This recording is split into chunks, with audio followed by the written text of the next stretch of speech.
Hi friends, இன்றைக்கான வீடியோவை பார்ப்போமா. இன்றைக்கான திருக்குறள் சென்ற இடத்தால் செலவிடா தீதொரி நன்றென்பால் உய்ப்பது அறிவு. அப்படின்னா என்ன?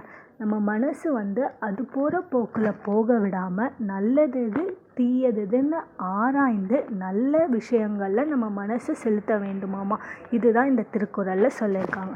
நெக்ஸ்ட்டு நம்ம போன கிளாஸோட கண்டினியூவேஷன் தான் பார்க்க போகிறோம். ஹியூமன் டெவலப்மெண்ட் இண்டெக்ஸு, ஹியூமன் டெவலப்மெண்ட்னா என்னன்னு லாஸ்ட் கிளாஸில் பார்த்தோம். அதோட இதுதான் இங்கேயும் அதே தான் சொல்லியிருப்பாங்க. ஜஸ்ட் ஒரு வாட்டி ஸ்கிம் பண்ணிக்கோங்க. ஹியூமன் டெவலப்மெண்ட்னா என்ன, ஹியூமன் டெவலப்மெண்ட் இண்டிகேட்டர்ஸ் யூஎன்டிபி படி என்ன, வாட் இஸ் ஹெச்டிஐன்னு ஒரு பாக்ஸ் பார்த்தோம்ல, அந்த பாக்ஸை தான் திருப்பி அவங்க இங்கே கொடுத்துருக்காங்க.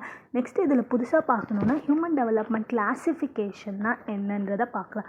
பொதுவாக ஒரு விஷயத்தை கிளாஸிஃபை பண்ணோன்னா நமக்கு ஏதாவது ஒரு டேர்ம் வேணும். அந்த மாதிரி ஒரு பாயிண்ட்டோ ஃபிக்ஸட் பாயிண்ட் வேணும். அந்த மாதிரி வச்சுப்போமே. அப்போ ஹியூமன் டெவலப்மெண்ட் இண்டெக்ஸ் ஒரு ஃபிக்ஸட் பாயிண்ட் கொடுத்துருக்கு. அது என்னென்ன பாயிண்ட்டுன்றதை நம்ம பார்க்கலாம். இப்போ இதில் என்ன சொல்லியிருக்காங்கன்னா, லெஸ் தேன் 0.550 அது லோ ஹியூமன் டெவலப்மெண்ட்டாக, 0.550 to 0.699 அது ஒரு மீடியம் ஹியூமன் டெவலப்மெண்ட்டாமா, 7 to 7.99 ஒரு ஹையா, அண்ட் 0.80 பயங்கர ஹையா. இதை எப்படி ஞாபகம் வச்சுக்கலாம்? 55 வயசில் இருக்கவங்கலாம் லோ ஹியூமன் டெவலப்மெண்ட்டாமா. ஏன்னா 55 வயசுலாம் ஒரு வயசே இல்லைன்னு சொல்லலாம். ஆனால் இப்போ நமக்கு 55 வயசுன்றது ஒரு பெரிய வயசு தான். ஆனால் பொதுவாக 55 வயசு ஒரு வயசு இல்லைன்னு வச்சுக்கலாம். நம்ம ஈஸியாக ஞாபகம் வச்சுக்க. நெக்ஸ்ட்டு 55லேருந்து 69னா ஓகேப்பா, இவங்க நல்லா வாழ்ந்துருக்காங்க. ஸோ இவங்க ஒரு மீடியமான கேட்டகரியில் வச்சுப்போம். அதே 70லேருந்து 79 வயசுனா அப்பா இவங்க பயங்கரமாக வாழ்ந்துருப்பாங்க போலப்பா, அந்த மாதிரி ஞாபகம் வச்சுக்கலாம். ஸோ இதெல்லாம் ஈஸியாக ஞாபகம் வச்சுக்கிறதுக்கான ட்ரிக்ஸு. ஸோ உங்களுக்கு எப்படி ஞாபகம் வச்சுக்க முடியுமோ அப்படி ஞாபகம் வச்சுக்கோங்க. நெக்ஸ்ட்டு நம்ம எக்கனாமிக் க்ரோத் அண்ட் டெவலப்மெண்ட்னா என்னன்றது இப்போ பார்ப்போம். எக்கனாமிக் க்ரோத், எக்கனாமினா பொதுவாக என்ன? ஒரு பர்டிகுலர் ஏரியாவில் ஏதோ ஒரு ப்ரொடக்ஷன் ஆக்டிவிட்டியோ இல்லை ஒரு கன்சப்ஷன் ஆக்டிவிட்டியோ ஏதோ ஒரு ஆக்டிவிட்டி நடந்துச்சுன்னா அதை எக்கனாமின்னு சொல்லலாம். அப்போ க்ரோத்னா ஒன்றும் இல்லைங்க. க்ரோத்னா என்ன? வளர்ச்சின்னு அர்த்தம். அப்போ எக்கனாமிக் க்ரோத்தை எப்படி சிம்பிளாக சொல்லலாம்னா இன்க்ரீஸ் இன் ப்ரொடக்ஷன் அப்படின்னு சொல்லலாம். அப்படின்னா என்ன? பொதுவாக இப்போ ஒரு ப்ராடக்ட் அதிகமாக உற்பத்தி பண்ணோன்னா அதோட கன்சப்ஷனும் ஜாஸ்தியாக ஆகும். அப்போ இதை எல்லாமே ஜாஸ்தியாச்சுன்னா எக்கனாமியும் க்ரோத் அடையும். இதை தான் அந்த இதில் சொல்லியிருக்காங்க. அப்போ இது எல்லாமே ஒரு குவான்டிடேட்டிவாக, அதாவது ஒரு நம்பர் வச்சு தானே கால்குலேஷன் பண்ணுறோம். அதனால் எக்கனாமிக் க்ரோத் ஒரு குவான்டிடேட்டிவ் ப்ராசஸ்ன்னு நம்ம சொல்லலாம். அண்ட் இதை மெஷர் பண்ண ஜிடிபி வச்சோ இல்லை ஜிஎன்பி வச்சோ மெஷர் பண்ணலான்னு சொல்கிறாங்க. இந்த எக்கனாமிக் க்ரோத் வச்சு நம்ம கம்பேர் பண்ணலாம். லாஸ்ட் இயர் விட இந்த இயர் நம்ம அதிகமாக க்ரோத் கொடுத்துருக்கோமா இல்லையா அப்படின்றத கம்பேர் பண்ணுறதுக்கு எக்கனாமிக் க்ரோத் நமக்கு நல்லாவே உதவும். அண்ட் நிறைய பேராமீட்டர்ஸ் இருக்காமா, அந்த பேராமீட்டர்ஸ்லாம் என்னன்றதை அவங்க கொடுத்துருக்காங்க. எக்கனாமிக் டெவலப்மெண்ட்டாக என்னென்னா அது ஒன்றுமே இல்லைங்க. அங்கே என்ன பார்த்தோம்? இன்க்ரீஸ் இன் ப்ரொடக்ஷன்னா எக்கனாமிக் க்ரோத். இங்கே அதோட ஒரு பாயிண்ட்டை ஆட் ஆன் பண்ணியிருக்கோம். ப்ரொடக்ஷன் மட்டும் இன்க்ரீஸ் ஆகாமல் நம்ம வாழ்வாதாரமும் இன்க்ரீஸ் ஆச்சுன்னா அதுதாங்க எக்கனாமிக் டெவலப்மெண்ட். அதோட டெஃபனேஷன் தான் அங்கே கொடுத்துருப்பாங்க. ப்ரொடக்ஷன் இன்க்ரீஸ் ஆகும், அது கூட நம்ம லிவிங் ஸ்டாண்டர்டும் இன்க்ரீஸ் ஆச்சுன்னா இதை எக்கனாமிக் டெவலப்மெண்ட்டுன்னு சொல்லுவாங்க. அப்போ இதை குவாலிட்டேட்டிவ் மெஷர்ன்னு சொல்லுவோம். அது குவான்டிடேட்டிவ்னா இதை குவாலிட்டேட்டிவ்னு சொல்லுவோம். அதுக்கான என்னென்ன இதுன்றது அங்கே கொடுத்துருக்காங்க. அண்ட் ஹியூமன் டெவலப்மெண்ட் இண்டெக்ஸில் வச்சு நம்ம மெஷர் பண்ணிக்கலாம் எக்கனாமிக் டெவலப்மெண்ட்டை அப்படின்னு அவங்க சொல்லியிருக்காங்க. அண்ட் இங்கே கம்பேரிசன் கொடுத்துருக்காங்க. எக்கனாமிக் க்ரோத்தோட டெஃபனிஷன் என்ன, எக்கனாமிக் டெவலப்மெண்ட்டோட டெஃபனிஷன் என்ன, அந்த மாதிரி வச்சு நம்ம கம்பேர் பண்ண போகிறோம்.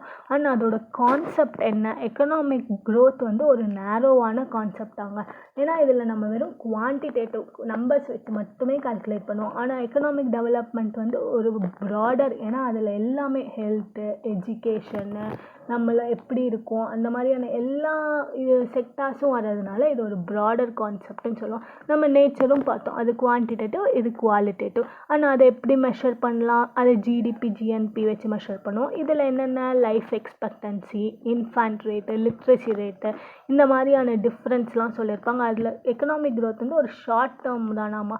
எக்கனாமிக் டெவலப்மெண்ட்னால் ஒரு லாங் டேர்ம் ப்ராசஸ் ஆமாம். ஏன்னா க்ரோத்துன்றது சீக்கிரமாக டெவலப் ஆகிடல. ஏன்னா போன வருஷம் விட இந்த வருஷம் ப்ரொடக்ஷன் இன்க்ரீஸ் பண்ணாலே ஆட்டோமேட்டிக்காக எக்கனாமிக் க்ரோத் ஆகிடும். ஆனால் டெவலப்மெண்ட் அப்படி கிடையாது. இப்போ நம்ம ஹியூமன் டெவலப்மெண்ட்டுன்னு எடுத்துக்கிட்டோன்னா நம்ம லிட்ரஸி ரேட் அதிகமாகணும்னா நம்ம ஒவ்வொரு ஸ்கீமாக கொண்டு வந்து ஒவ்வொரு இடத்துலையும் அப்ளை பண்ணி நிறைய ப்ராசஸ் இருக்குது. ஸோ அது வந்து ஒரு லாங் டேர்ம் இன் நேச்சர்னே சொல்லலாம். அண்ட் எக்கனாமிக் க்ரோத் வந்து எங்கெங்கே இருக்குன்னா டெவலப்டு நேஷன்ஸில் இருக்குமாமா. எக்கனாமிக் டெவலப்மெண்ட் எங்கே இருக்குன்னா டெவலப்பிங் நேஷன், அதாவது நம்ம இந்தியா அந்த மாதிரி இடத்துலாம் வந்து எக்கனாமிக் டெவலப்மெண்ட் இருக்குமா. நம்ம தனித்தனியாக பார்த்தது தான் இவங்க வந்து கம்பைன் பண்ணி கொடுத்துருக்காங்க. இது எல்லாமே ஒரு வாட்டி பார்த்துக்கோங்க, ஒன்றும் அவ்வளோ கஷ்டமாக இருக்காது. நெக்ஸ்ட்டு ஹியூமன் டெவலப்மெண்ட் இண்டெக்ஸ், இது அப்படின்னா என்னன்றத ஒரு பாக்ஸில் அவங்க என்னன்னு கொடுத்துருப்பாங்க, அதை பார்த்துக்கோங்க. ஆல்ரெடி நம்ம அதோட இண்டிகேட்டர்ஸ்லாம் பார்க்கவே, ஸோ அதே தான் ரிப்பீட்டடாக வரும். நம்ம படித்த பாயிண்ட்ஸ் நோட்ஸாக எடுத்தோம்னா ரொம்ப கம்மி தாங்க. ஸோ ஈஸியாக படிச்சிடலாம், ஒன்றுமே இல்லை இந்த சப்ஜெக்ட்ஸ்லாம். அண்ட் இதில் என்ன சொல்லியிருக்காங்கன்னா development part based on GDP and employment. இந்த டாப்பிக்கில் இந்தியா வந்து டெவலப்மெண்ட் பார்ட் எப்படி இருந்துச்சுன்னு சொல்லியிருக்காங்க. பொதுவாக இந்தியா வந்து 1991க்கு முன்னாடி வந்து ட்ரேட் எல்லாமே க்ளோஸ்டு, அதாவது நம்ம இந்தியாக்குள்ளேயே ட்ரேட் பண்ணிப்போம். அதனால என்ன ஆகும், டொமஸ்டிக் ப்ராடக்ட்ஸ்லாம் வந்து பயங்கரமான உற்பத்தி, பயங்கரமான கன்சப்ஷன்லாம் இருந்துச்சாமா.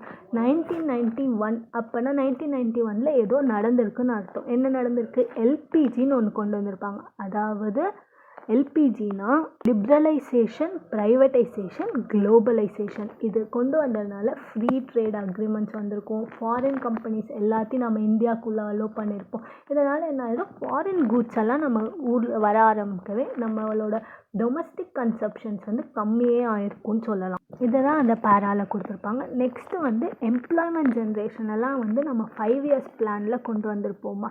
அதே மாதிரி ரூரல் டெவலப்மெண்ட்டுக்கு இம்பார்ட்டன்ஸ் கொண்டு வந்திருப்போமா இந்தியாவில். அண்ட் பாவர்ட்டி அலிவேஷன்ஸ், அதாவது பாவர்ட்டியெல்லாம் ரூரல் டெவலப்மெண்ட்டில் எப்படி கம்மி பண்ணணும், அண்ட் டெவலப்மெண்ட் பார்ட்டெல்லாம் எப்படி, அந்த மாதிரியான விஷயங்கள் பற்றியெல்லாம் நம்ம இங்கே வந்து பப்ளிக் செக்டார்ஸ்க்கு வந்து பயங்கரமான இம்பார்ட்டன்ஸ் கொடுத்துருப்பாங்களாம். ப்ரைவேட் கம்பெனிஸ், இண்டஸ்ட்ரீஸ்க்கெல்லாம் ஒரு ரெகுலேஷன்ஸ், ஒரு ஸ்ட்ரிக்டான ஸ்டாண்டர்ட்ஸ் அந்த மாதிரியெல்லாம் கொடுத்து வச்சுருப்பாங்களாமா.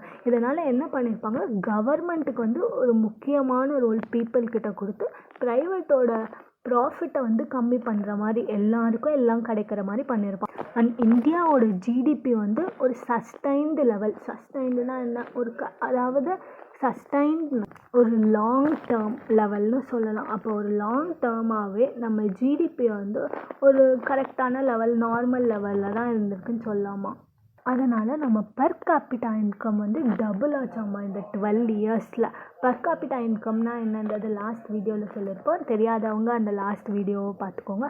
மிடில் இன்கம் கேட்டகரியில் எல்லாமே பர் கேபிட்டா இன்கம் வந்து நல்லாவே இருந்துச்சா. அண்ட் நம்ம லைஃப் எக்ஸ்பெக்டன்சி வந்து 65 இயர்ஸ் வரைக்கும் வந்துச்சாமா.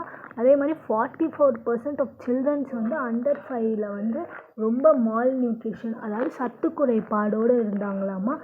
லிட்ரஸி ரேட் வந்து 15 இயர்ஸ்க்குள்ளே வந்து 63% இருந்துச்சாமா. அண்ட் 71% வந்து லோவர் மிடில் இன்கம் குரூப்லேயே இருந்துச்சாமா. இதெல்லாமே ஒரு ஸ்டாட்டிஸ்டிக்ஸ் தாங்க, ஜென்ரலாக தெரிஞ்சுக்கோங்க, அவ்வளோதான்.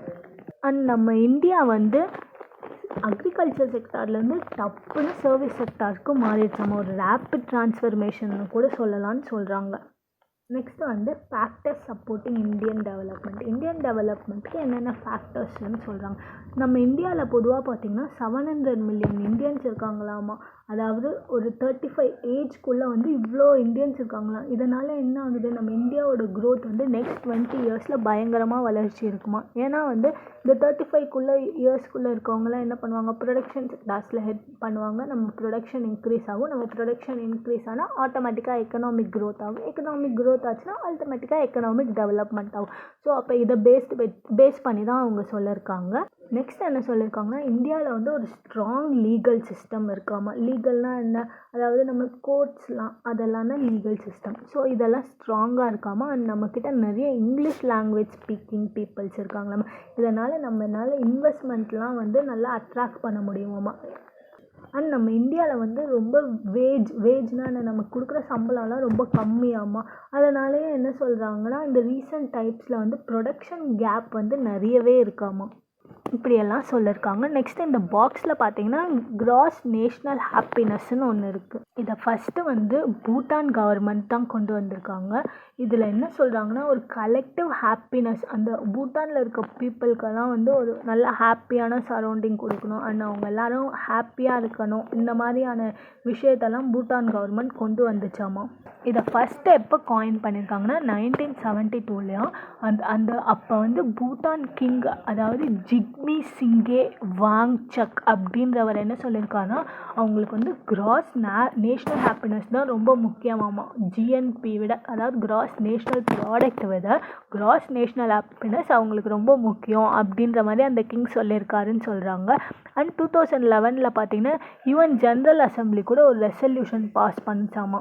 என்ன பாஸ் பண்ணுச்சுன்னா ஹாப்பினஸை வந்து டெவலப்மெண்ட்டுக்கு ஒரு அப்ரோச்சாக வச்சுக்கணும், அந்த மாதிரியான ஒரு இதை வந்து ரெசல்யூஷனை வந்து UN general assembly pass பண்ணிச்சாமா.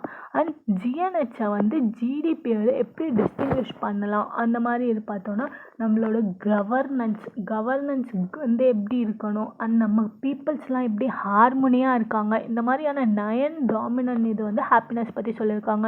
4 pillar இருக்காம கிராஸ் நேஷ்னல் ஹாப்பினஸில் என்னென்னா first sustainable and equitable socio economic டெவலப்மெண்ட்டாக, அதாவது நம்ம சொசைட்டி வந்து ஈக்குவலாகவும் டெவலப் ஆகணும் அண்ட் வந்து ஒரு சஸ்டைனபிள் ஒரு லாங் டேர்மாகவும் டெவலப் ஆகணும். இது ஒரு ஃபஸ்ட் ஃபேக்டர். நெக்ஸ்ட்டு நம்ம சுற்றி இருக்க என்விரான்மெண்ட்டை வந்து நம்ம கன்சர்வ் பண்ணணும். தேர்டு வந்து preservation and promotion of culture, நம்ம கல்ச்சரை வந்து பாதுகாக்கணும் அண்ட் நம்ம கல்ச்சரை வந்து ப்ரொமோட்டும் பண்ணணும். ஃபோர்த்து வந்து கவர்னன்ஸ் வந்து நல்லா இருக்கணும். இது 4 தான் சொல்கிறாங்க. And 9 domain of gross national ஹாப்பினஸ்னால் என்னன்றதையும் பார்த்துக்கோங்க. இதை தான் இந்த பாக்ஸில் இருக்குது. நெக்ஸ்ட்டு வந்து growth of GDP and economic policy. இதில் என்ன சொல்லியிருக்காங்கன்னா ஒவ்வொரு நம்ம எக்கனாமியில் இருக்க ஒவ்வொரு பாலிசிஸ் பற்றி எக்ஸ்பிளைன் பண்ணியிருக்காங்க. அக்ரிகல்ச்சர் பாலிசி வந்து கவர்மெண்ட் எப்படி டிசிஷன் எடுக்கணும், அந்த டொமஸ்டிக், அதாவது அந்த கண்ட்ரிக்குள்ளே இருக்க அக்ரிகல்ச்சருக்கு வந்து எப்படி வந்து ப்ரொமோட் பண்ணலாம், அந்த இருக்க திங்ஸ்லாம் எப்படி ட்ரேட் பண்ணலாம், இந்த மாதிரி வச்சு இது பண்ணுவாங்களாமா. அண்ட் இதோட நம்ம டொமஸ்டிக் அக்ரிகல்ச்சரல் ப்ராடக்ட் மார்க்கெட் பேஸ்டாகவே தான் இருக்குமாமா. அதாவது இதில் என்னென்ன தீம் கொண்டு வந்திருப்பாங்கன்னா ரிஸ்க் மேனேஜ்மெண்ட், அதாவது வந்து இப்போ கூட பார்த்திங்கன்னா ஒரு கரண்ட்டாக நியூஸில் வந்திருக்கும், நம்ம பிஎம் வந்து இப்போ கூட ஒரு ஸ்கீம் ஆத்ம நிர்பால வந்து கொண்டு வந்திருப்பாங்க. என்னென்னா இந்த ப்ரிசர்வ், அதாவது ப்ரொடக்ஷன் வந்து நம்ம அக்ரிகல்ச்சரில் இருந்தாலும் அதை ப்ரிசர்வ் பண்ணுறதுக்கு வந்து நமக்கான ஃபெசிலிட்டிஸ் நிறைய இல்லை. ஸோ அதுக்காக வந்து நிறைய ஃபண்டெல்லாம் கொடுக்கறதா வந்து சொல்லியிருப்பாங்க. இதெல்லாம் வந்து கரண்ட் அஃபேர்ஸ், ஸோ அதோடு ரிலேட் பண்ணி பார்த்துக்கோங்க. ஆனால் இதில் அந்த மாதிரி நேச்சுரல் ரிசோர்ஸு, என்விரான்மெண்ட், சஸ்டைனபிலிட்டி, இந்த மாதிரியான விஷயங்கள்லாம் அக்ரிகல்ச்சர் பாலிசியில் கொடுத்துருக்காங்க. நெக்ஸ்ட்டு இண்டஸ்ட்ரியல் பாலிசி, இது வந்து ரொம்பவே இம்பார்ட்டண்ட்டாக. இண்டஸ்ட்ரீஸ் தான் நமக்கு வந்து எம்ப்ளாய்மெண்ட்டை க்ரியேட் பண்ணுதான் அண்ட் நம்ம ரிசர்ச் அண்ட் டெவலப்மெண்ட்டுக்கெல்லாம் யூஸ் பண்ணுதான் அண்ட் நம்ம மாடர்னைஸ் ஆக வந்து ஒரு இண்டஸ்ட்ரி தேவைப்படுதான். ஸோ இண்டஸ்ட்ரி வந்து ஒரு பயங்கரமே இம்பார்ட்டண்ட்டான செக்டர், டெவலப்மெண்ட்டை பூஸ்ட் பண்ணன்றதை சொல்லியிருப்பாங்க. நிறைய இண்டஸ்ட்ரியல் பாலிசிஸ் 1948 கொண்டு வந்திருப்பாங்க. அந்த என்னென்ன இதெல்லாம்ன்றதை வந்து எந்தெந்த செக்டாருக்குன்றதை அவங்க கொடுத்துருக்காங்க. நியூ எக்கனாமிக் பாலிசி, அதை தான் நம்ம பார்த்தோம்ல, எல்பிஜி தான் நியூ எக்கனாமிக் பாலிசின்னு சொல்கிறாங்க. அதாவது லிபரலைசேஷன், ப்ரைவேட்டைசேஷன் அண்ட் குளோபலைசேஷன். இது எதுக்கு கொண்டு வந்தாங்கன்னா இந்தியா வந்து ஃபாஸ்ட்டாக டெவலப் ஆகிறதுக்காக இதை கொண்டு வந்தாங்களாமா அப்படின்னு சொல்லியிருப்பாங்க. அதில் சம் அதர் பாலிசிஸ்ன்னு சொல்லிட்டு நம்ம ட்ரேட் பாலிசி, எம்ப்ளாய்மெண்ட் பாலிசி, இந்த மாதிரியான பாலிசிஸ்லாம் கொடுத்துருப்பாங்க. Next GDP growth of India. இதில் என்ன சொல்லியிருப்பாங்கன்னா வந்து இந்தியா வந்து 1990 ரொம்ப ஸ்டேபிளாக இருக்குது ஜிடிபியில் அப்படின்னு சொல்லியிருப்பாங்க. இப்போ தான் வந்து ரீசெண்டாக ஃப்ளக்சுவேட் காமிக்கிறாம. எதனாலன்னு கேட்டால் அவங்க டிமானிட்டைசேஷன் அண்ட் ஜிஎஸ்டினால சொல்லியிருப்பாங்க. அண்ட் வேர்ல்ட் பேங்க் வந்து இந்தியாவோட ஜிடிபியை ப்ரொஜெக்ட் பண்ணியிருக்கோம். அதே மாதிரி ஐஎம்எஃப் வேர்ல்டு எக்கனாமிக் அவுட்லுக் வந்து இது பண்ணியிருக்கோம். இந்த மாதிரியான விஷயங்கள் சொல்லியிருப்பாங்க. இதோட இந்த லெசன் முடிச்சிச்சு. நெக்ஸ்ட் வீடியோவில் நம்ம நெக்ஸ்ட் லெசனை பார்ப்போம். இந்த லெசனில் டவுட்ஸ் ஏதாச்சும் இருந்துச்சுன்னா கீழே கமெண்ட் பாக்ஸில் மென்ஷன் பண்ணுங்கள் அண்ட் உங்களோட ரிவ்யூஸையும் கமெண்ட் பாக்ஸில் மென்ஷன் பண்ணுங்கள். தேங்க்யூ.